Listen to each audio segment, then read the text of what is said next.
Oi pessoal, tudo bom? Aqui é a professora Mirelle de Geografia e na aula de hoje nós vamos dar continuidade ao tema da industrialização. Agora que vocês já sabem como se deu e quais foram os processos fundamentais para o desenvolvimento industrial brasileiro, eu quero que vocês comecem a refletir e a estabelecer comparações da industrialização do nosso país em relação aos diversos tipos de industrialização que ocorreram em outros tempos e em outros países.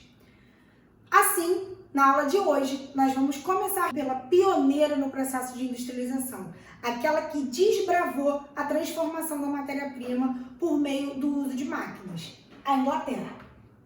Dessa maneira, nós vamos tentar entender quais foram as causas desse pioneirismo inglês no processo de industrialização, quais foram os fatores locacionais que fizeram com que as indústrias conseguissem se desenvolver lá, logo no início do processo de industrialização, e finalmente vamos tentar dar uma passada rápida para entender quais são as indústrias que continuam no país até os dias de hoje.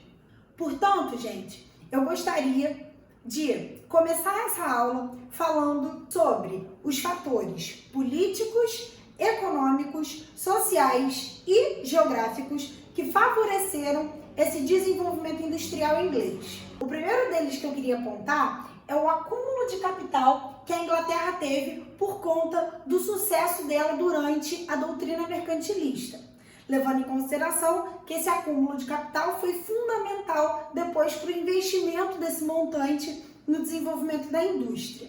Podemos destacar como fator político o fato da Inglaterra ter sido a primeira a consolidar uma monarquia parlamentar, que limitava a atuação política da nobreza e que dava espaço para a burguesia se manifestar por meio do parlamento. E por que isso foi importante, Mirelle, para o desenvolvimento industrial? Porque a burguesia, ela começou a institucionalizar, a levar para a política a valorização da livre iniciativa, do livre comércio e da propriedade privada. Valores extremamente importantes para o desenrolar e para o desenvolvimento do capitalismo industrial.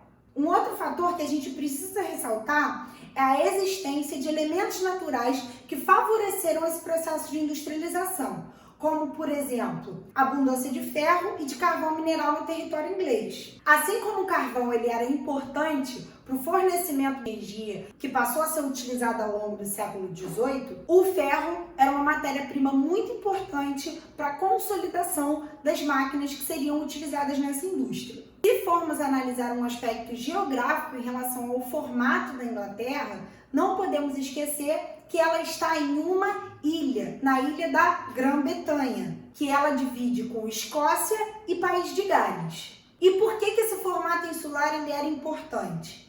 Primeiro, que o isolamento inglês em uma ilha acabou forçando a Inglaterra a investir na indústria naval, porque por meio das hidrovias ela conseguiria se comunicar com outros países. Inclusive, vale ressaltar que foi extremamente importante para o acúmulo de capital inglês o fato da Inglaterra ter conseguido se destacar pela sua marinha mercante. Uma outra questão importante em relação ao seu formato insular é que a Inglaterra acabou tendo um isolamento territorial em relação às guerras que aconteciam no resto da Europa, o que não levava à devastação para o seu território. Um outro aspecto que acabou favorecendo o processo de industrialização inglês tem a ver com a questão da difusão dos ideais protestantes. Por quê? A reforma protestante ela traz uma nova forma de conceber o lucro. Se para a Igreja Católica o lucro e a usura eram pecados, a partir de agora, a concepção protestante, a religião protestante, principalmente no caso da Inglaterra calvinista, ela vai trazer a ideia de que o lucro é uma forma de bênção divina. E isso vai legitimar e fortalecer o discurso da burguesia, que era a parcela da sociedade mais interessada no desenvolvimento industrial. Por fim, nós podemos falar de um aspecto social importante que tem a ver com as leis dos cercamentos dos campos. Os cercamentos, eles geraram uma privatização das terras. Só teria acesso às terras quem pudesse pagar por elas. Essas leis se iniciam no século XVI, mas elas vão se intensificar ao longo do século XVII.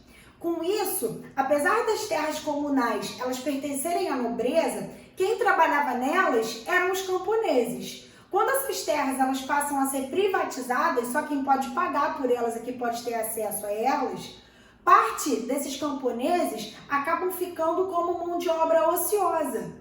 E, a partir disso, eles vão praticar o êxodo rural e vão buscar uma forma de sustento e de trabalho nas cidades, constituindo o que nós conhecemos como Exército Industrial de Reserva.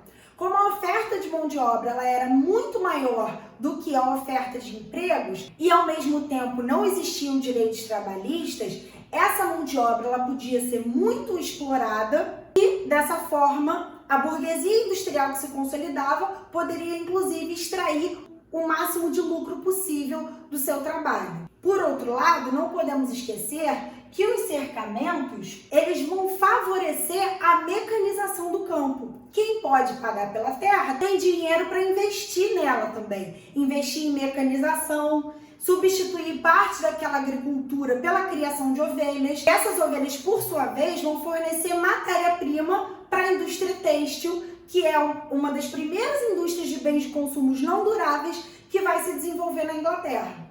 Ao mesmo tempo, o aumento do potencial de produção alimentícia por meio dessa mecanização do campo vai fazer com que surja uma forma de alimentar a população que vivia e trabalhava nas cidades. Então, agora que vocês já entenderam quais foram os principais fatores que impulsionaram a Inglaterra na primeira Revolução Industrial, nós vamos falar sobre quais foram esses fatores locacionais que atraíram a indústria. O que fazia uma indústria se fixar em um determinado lugar? Assim, nós podemos falar da fonte de energia, já citei o carvão anteriormente. As indústrias, como eu já havia dito, elas vão se situar ao redor das bacias carboníferas, fonte de matéria-prima, proximidade com os portos, que é uma maneira, inclusive, de escoar a produção inglesa, oferta de mão de obra para trabalhar nessas indústrias e, por fim, mercado consumidor. Porque nós não podemos esquecer que, nesse momento, nós estamos falando de final do século XVIII. Os sistemas de transporte, eles não eram tão desenvolvidos. Então, contar com o mercado consumidor local era importante. Apesar de que, né, gente, vale ressaltar que esse mercado consumidor ele não tinha um poder aquisitivo tão elevado, porque apesar da mão de obra utilizada na indústria ser uma mão de obra assalariada, a princípio os salários eles vão ser muito baixos. Enfim, nós podemos falar das primeiras indústrias que se desenvolveram com essa primeira Revolução Industrial inglesa.